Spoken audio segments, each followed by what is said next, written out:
কোচবিহার সদর মহকুমা শাসকের দপ্তরের সামনে আমরা রয়েছি। ইতিমধ্যেই চূড়ান্ত ভোটার তালিকা সেখানে টাঙানো হয়েছে। আমরা দেখতে পারবো যে এখানে 2026 বিশেষ নিবিড় সংশোধনী 2026 তারা টাঙানো হয়েছে কোচবিহার দক্ষিণ কেন্দ্রের মহামারী গ্রাম পঞ্চায়েত।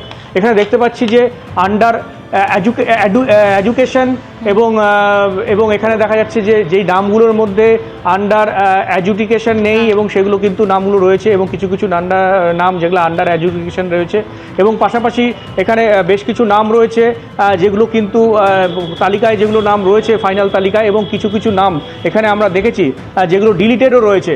সব মিলিয়ে আজকে কিন্তু এই তালিকা এখানে প্রকাশ করা হয়েছে। মহামারী গ্রাম পঞ্চায়েতের বেশ কয়েকটি বুথের তালিকা কোচবিহার সদর মহকুমা শাসকের দপ্তরের সামনে সেখানে ঝুলিয়ে দেওয়া হয়েছে, এবং কিছুক্ষণ আগে কিন্তু অনেকেই সেটা দেখে যাচ্ছিলেন। কিছু উৎসাহী মানুষ তারা এসেছিলেন এবং দেখছিলেন।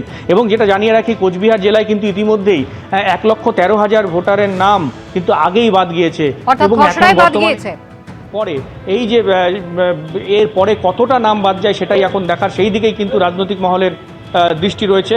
সব মিলিয়ে আজ কিছুক্ষণের মধ্যেই অল পার্টি মিটিং ডাকা হয়েছে, তাদের হাতে এই তালিকা তুলে দেওয়া হবে, এবং পাশাপাশি বিকেলে সমস্ত তথ্য জেলা শাসক সাংবাদিকদের কিন্তু জানাবেন যে জেলায় কত নাম বাদ গেল এবং কত নাম এখনো পর্যন্ত এই বিচারাধীন রয়েছে। একেবারে শুভেন্দু, ধন্যবাদ। অর্থাৎ 1,13,000-এর নাম কিন্তু খসড়া ভোটার তালিকায় কোচবিহারে আগেই বাদ গিয়েছিল। সেক্ষেত্রে চূড়ান্ত ভোটার তালিকা সবে মাত্র পৌঁছেছে। দেখতেই পাচ্ছেন হার্ড কপি কিন্তু ইতিমধ্যেই টাঙিয়ে দেওয়া হয়েছে। সাধারণ মানুষজন তারা আসছেন, এবং অবশ্যই কিছুক্ষণ পরে স্পষ্ট হবে যে চূড়ান্ত ভোটার তালিকায় কতজন ভোটারের নাম বাদ গেল, কতজনের নামই বা বিচারাধীন রয়েছে তা জানার জন্য আর কিছুক্ষণের অপেক্ষা। তবে সিও দপ্তরের পক্ষ থেকে জানিয়ে দেওয়া হয়েছে বিকেল 5টায় তারা কিন্তু সাংবাদিক বৈঠক করবেন।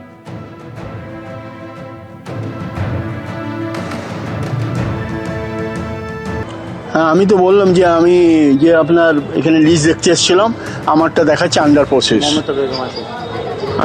দেখাচ্ছি কেন আমার বিচারাধীন দেখা ইয়াতে নির্বাচন কমিশনের মধ্যে কোনটা হ্যাঁ আমি তো একজন সরকারি আধিকারিক। হ্যাঁ, সরকারি আধিকারিক ছিলাম। সমস্যাটা কোন জায়গায় রয়েছে? নামের পদবীর জন্য, ভুলের জন্য এটা, এবং সরকারিভাবে 13 নম্বর নথি যেটা আমাদের নির্বাচন কমিশন মাননীয় নির্বাচন কমিশনার দিয়েছিলেন, সেটা আমি পিপিও জমা করেছি। কতটা চিন্তার মধ্যে রয়েছে? আমি উদ্বিগ্নের মধ্যে আছি। আমি এখন কি করবেন? এখন অপেক্ষা ছাড়া আমার কোনো উপায় নেই, আর কি করার আছে আমার। এখনো পর্যন্ত জানা যাচ্ছে, যদিও অনলাইনে কিন্তু এখনো পর্যন্ত চেক করা সম্ভব হচ্ছে না, তবে অফলাইনে কিন্তু জেলায় জেলায় ইতিমধ্যেই কাগজ পৌঁছে গিয়েছে, এবং চূড়ান্ত ভোটার তালিকা মানুষজন দেখতে পাচ্ছেন।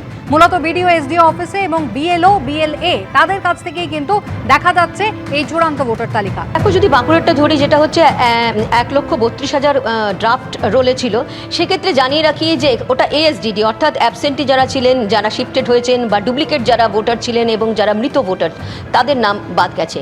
সেক্ষেত্রে দেখা যাচ্ছে ফাইনাল লিস্টে কিন্তু এখনও পর্যন্ত যা খবর 3,000, মানে তার থেকে কম হয়েছে, অনেকটাই কম। মোট হয়েছে 1,35,000, এবং উত্তর কলকাতার ক্ষেত্রে 17,000। সেক্ষেত্রে যেটা বলা হচ্ছে যে আগে যেটা ছিল সেটা প্রায় 3 লক্ষের কাছাকাছি ছিল, সেটা এএসডিডি কথা বলা হচ্ছে। এএসডিডি কি বিষয় রয়েছে, যেটা আগেও বললাম যে অ্যাবসেন্টি ছিল, যারা শিফটেড ছিল, ডুপ্লিকেট ছিল, এবং যারা মৃত ভোটার। এবং অন্যান্য জেলাতেও কিন্তু বেশ কিছু জায়গায় এরকম ধরনের লিস্ট টানানো হচ্ছে, বা সেখানে হার্ড কপি পৌঁছে গেছে। বেশ কিছু জেলা কিন্তু কাজও চলছে, প্রিন্ট হবে, এবং সেক্ষেত্রে অবশ্যই অনেক ক্ষেত্রে দুপুরের থেকে কিন্তু বিকেল গড়িয়ে যেতে পারে। একদম। এবিপি আনন্দ, এগিয়ে থাকে, এগিয়ে রাখে।